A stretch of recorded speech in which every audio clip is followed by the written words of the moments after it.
On today's episode of The Surface of the Sun, we're going to powder coat some ugly aluminum wheels in polar white. We're going to show you the whole process from this to finish. Give you a little clue on what we got. Ew, grody. These just came from the stripper, and this is just generally what they look like. The stripper is very caustic, and it's gnarly, which is all there is to it. So we're going to powder coat these. I'm going to fire the blaster up, blast them, get them all cleaned up, and we'll continue the process and show you exactly what it takes to powder coat an aluminum wheel. Stay tuned. All right, I just wanted to go over to the prep a little bit with you. We blasted them with 120 grit, stainless steel grit. And then afterwards, they've been DA'd with 320 paper. You can see the scratches around them, most of it done by hand. The barrel done with a DA. You can see a little bit right here. There's little holes in the casting. Hopefully what we're gonna be able to do is sand that a little bit between coats and eliminate it. But we're gonna put these in the oven, heat them up, trying to make this video short and sweet. We're gonna put this in the oven, heat it up, 400 degrees. We're gonna hot flock these and then double coat them. It's gonna get 2 coats of a color called Polar White from Prismatic Powders, and that'll be that. And we'll be back at you when we're putting color on them. Okay, welcome to Mike's Home Movies. We are going to turn the booth on. All right, so I think we're going to give them a little duster with the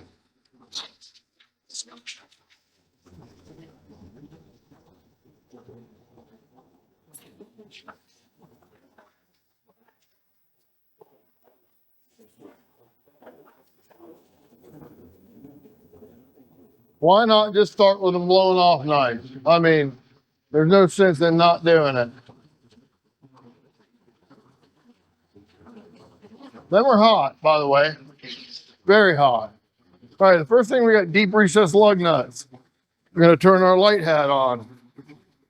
But we're doing Polar White. It's a pretty nice color, just like an appliance white. And what we're doing is we're really just trying to get down in them lug nuts, and I got this thing turned. If you look, there ain't hardly nothing coming out of there. And that's what you want though, because you got to be able to get it down in there. So while we got it at 1,000,000 degrees, we're going to do all of those lug nut holes why it's 10 million. And when I say I'm airbrushing this, that's because I have the gun down so far that you got hardly nothing. And I'm gonna get over here and give the gun 2 clicks of beautiness. And now we're gonna go down here and start first and cover it up. This is what they call hot flocking or hot coating. You are just trying to get the metal covered. Don't get carried away. You don't have to go nutty with this. We're just covering it up. Most of the time, honestly, if people ask me what I prefer to do, I really prefer to spray cold. But I prefer the results that I get when I spray it hot. Make any sense? Hopefully it does.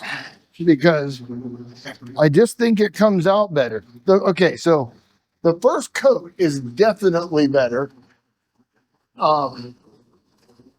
if you do it hot. So does that not make the subsequent coats better? Yeah. I guess if you're sanding in between, you're going to sand the whole wheel or sand the whole part, whatever you're going to do, maybe, maybe not. And am I going to sand on these? Maybe a little bit. If I see things I don't like, they're going to get touched. We going to touch them. All right, so we got the bottom of that one. I'm going to go do the bottom of the other one. Kind of do these in pairs. That's why I hang them 2 at a time. A lot of people want to do them 4 at a time. You can't keep them hot enough. How's everything going to be pretty much the same if you shot one at 10 million degrees and you shot the next one at 5 million degrees. Well, that's bound to be different. So I just like to try to make everything the same. I mean, I do this a lot. I will do this. I will do like you see here and have 2 per cart on the hot coat, right? And then I do what I call consolidating them. If I got a lot of stuff going on, I need the carts, then I'll put all 4 of them on one cart after they cool from the hot coat and the little bake that they get. I'll put them all on one cart, and then you can dust them up from there. Because it doesn't matter then. You're not hot coating them. It doesn't matter how many of them you got on there. As long as they fit in the oven, I guess. That'll be a little bit of a problem if it don't fit in the oven. That's one thing I learned about powder coating. If it don't fit in the oven, you can't do it. And I've seen some people, man, over the years. I'm going to put this end in and bake it for 20 minutes, and I'm going to put this end in. I'm like, what? You going to do what? I've seen people build extensions for their ovens, which that works. And that's not, I mean, if you're only doing a little bit of whatever it is that's big, I guess it works. And if the extension doesn't double the size of the oven, or because then you're not going to have even flow or even heating, not necessarily. Well, I guess that would be flow too, since they are convection ovens. You need convection. It's got to move it around. All right, we're going to go this way now. Usually like to use the valve stem as the marker and go and do the cut in. All right, we're getting it whited up now. This is a lot closer to what the guy wants. All right. Pretty good, pretty good. All right, we're going to go around and cut this one in. We're going to mark it, valve stem hole, put a little on there, and then we're going to start in our corners of the spokes. I always like to make sure that we nail that. And then once you go one way, start at the same valve stem hole and go back the other way. This is what I call establishing a pattern. And if you do this, you establish a pattern, and you do it on everything that you do, and you spray everything in a pattern, you very rarely miss anything. And that's what you want to try to avoid. Missing or holidays? No. Nope. Not good. Now, we're really not trying to slather these things. You know, we don't want them covered and smothered like your hash brown too much. We want just a little light coat. Just to sprinkle. Yes, and I coat the whole wheel. And you should too. You should too. This is where all the condensation is at. This is what you don't want the wheel to corrode in here, because it will leak. If you corrode the bead of the wheel, I don't care how good the tire is, how smooth the rubber is, it will corrode, and it will not be smooth, and it will not seal against the tire, and the air will escape. Air is like, it's, you know, it's an escape artist. I mean, it ain't quite as good as like hydrogen. Hydrogen's a really good escape artist. I mean, it just gets away. I mean, if you can invent a bottle that holds hydrogen for extended periods of time, they got a big check waiting for you, apparently. And I don't know why that is, but I guess because the molecule's really little and it can just get through little holes. That's the way it was explained to me. I mean, in layman's terms, you got something really tiny, I mean, it can just get out. I learned that with these damn baby kittens the other day. Baby kittens in the yard, of course, you don't want to leave baby kittens, because then baby kittens turn into 3,000 baby kittens. So, yeah, I collect them up, put them in a wire crate. Sheesh, it's like trying to catch mosquitoes with a chain link fence. They was right out of there as soon as I was like, damn you little narrow bastards. They was getting right between it. So, but they didn't know how crafty the guy who they were dealing with was. I went and got poultry fence is what it's called from Walmart. It's a plastic fencing material and about 3 bags of zip ties. And I can line the whole inside of that with poultry fencing. We had to keep them for a couple of days, and Our county took them and is going to rehome them. A little fat babies they were. All right. All right, so that's it. They're white now, you see? We're going to stick them in the oven for, I like to put them in 5-6 minutes just to heat them, flow them. You see down here it's dusty. That's because it's colder down here than it is up here. So what we want to do is flash them, or I like to call, okay, so there's a difference between flashing and either pre-curing or partial curing, okay? I like to flash stuff like this so that when I put my second coat on, the first coat and the second coat flow together and they give you that nice glassy look. What is that? Do you see that? That's a horse shit. You gotta go. Somebody flicked a booger on it. Even though you see how dusty that was, I couldn't scrape, well, I could scrape it off. I didn't try to scrape it off, but you know, I could wipe off the little fleck of poo that landed on it. I don't know what that was, but it was inside the lip. Does it matter? No. Does it bother me? Oh, yes. I can't do it. It has to go bye-bye. All right. So, adios. Crank the booth up.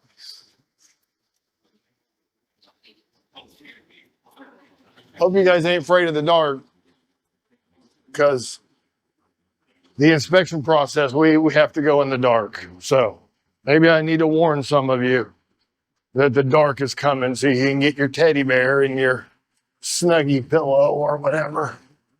We're going to start on the bottom and we're just going to dust it so she ain't shiny no more. I think we got rain outside. You know, painters, they freak out about painting in the rain. That's the best time to powder coat, because for me, it nails all the dust down to the ground. I wind up getting cleaner jobs, especially when it's like pollen season or dandelion floating around all over the place season. It'll nail that stuff down to the ground, which is pretty cool. I had a piece of schmoo on there. That's the good thing about this. Once it's cold, and you get schmoo on it, you can just wipe it off and recoat it, or blow it off, or whatever you desire. When you're doing it hot and you get schmoo on it, you just leave it alone, because most of the time I'm doing another coat anyway. So we just sand it or touch it up or do whatever we got to do in between the coats, like I did on these wheels. These wheels are completely nibbed, the faces. So I don't know if you can see it, but up here, they've been sanded on a little bit, which that's what you do. You put one coat on, you use it to see what you got. And anything I don't like, I fix it right then. I just sand it a little bit. 320 paper, a little sugar. Next thing you know, you're all in the high cotton. I tell you what, I don't like, out of all the colors I spray, white is my least favorite. And the reason why is it's hard to see. It's hard to tell when you have a coat on it and covered. You get white out. It's crazy. Especially big flat panels that there's no three-dimensional deal. Oh, wow. All right, you want to go in there and dust up around them luggers.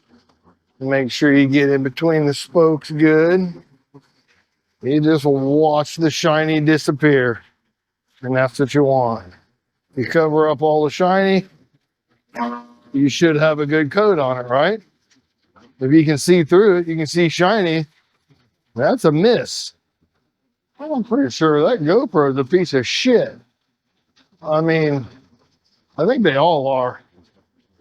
I mean, that bitch says 13 on it or something. You had 13 tries, and they still suck. God. I mean, you'd think with that many tries, it'd get better. Nope. Oh, got to shut down because I overheated. I've been on for 5 minutes, and I'm hot, and I got to shut down. Jeez. I wish I could do that. I wish I could just work for 5 minutes. Oh, I'm hot. Woo, let's take a nap. Lay down on the floor. Just power off. It ain't happening. All right, so that's one. That is one. My cord's in a knot. All right, we're gonna go down here and do another. And look here, there's money on the floor. I'm leaking. Yeah, too bad it's coins. I'm leaking coins. That's what I got. I tell you what, in Florida, you're like, oh, I wish it would rain and cool off. Well, guess what? It does. It rains and it cools off. But guess what happens? The sun comes out and all that water's on the ground, and it's 1,000,000 degrees and it steams you like a clam. You're just like, oh my God. The humidity goes through the roof. And that's what we got going on right now. We had a little dumper a little while ago, and now it's time to sweat. So, oh yeah, that's what you get. You get a little cool off and then back in the fire. And it's actually worse than it would have been if we'd have just had no rain. I mean, I lived in Florida since I was 15 years old. What would possess a person to say, oh, I live in Florida, let's go to the powder coating shop while you get to run ovens inside the building? It'll be fun, they said. Good Lord. So, okay, this is where, hope you're not afraid of the dark, because white is one of those colors. You can't see it. I can't see it. It's white. It's like invisible. It's like the invisible man. So what you do, boo. So now what you do is you get in here with the light out, and the only source of light is on your head. You will see shiny spots if you had missed something. So then you would say, what happened was I missed that spot and I need to go get the gun and touch it up. But I don't see anything like that yet. I'm bound to find it. I'm telling you. Y'all saw it. There was some monkey business going on here, so I'm bound to find something. I am bound to find something, but I ain't finding nothing, which makes it where we have to go in the oven. You guys got to get hot now. I'm sorry. I know it was nice out here in the cool 100-degree air, but you got to go in there where it's 400, and you're going to have to stay in there for 22 whole minutes. Just to let you know, this is Polar White. Yep, that's it. And I'm spraying it at 45 kV. This is a Norston Encore. I have it in Smart Flow, and I have 40 on the top, 21 on the bottom. And my microamps are 10 microamps, 45 kV. That's what we sprayed this whole job with. The other ones are sitting, you can't see them, but I powder coated you guys. You're white. Whoa. That might not be good camera placement. You're white. Yeah. You look like this. You see yourself? You look like looking at yourself in the mirror. Bad. That's a bad place to put that. Okay, we won't do that anymore. Just wanted you to try to get up front here where you can see. All right, well, we'll see you here in a minute after we cook these babies. Here we are, all finished up. These wheels baked for 22 minutes at 400 degrees, which means they took 12 minutes to get to 400, and they were held there for 10 minutes, and that completes the cure.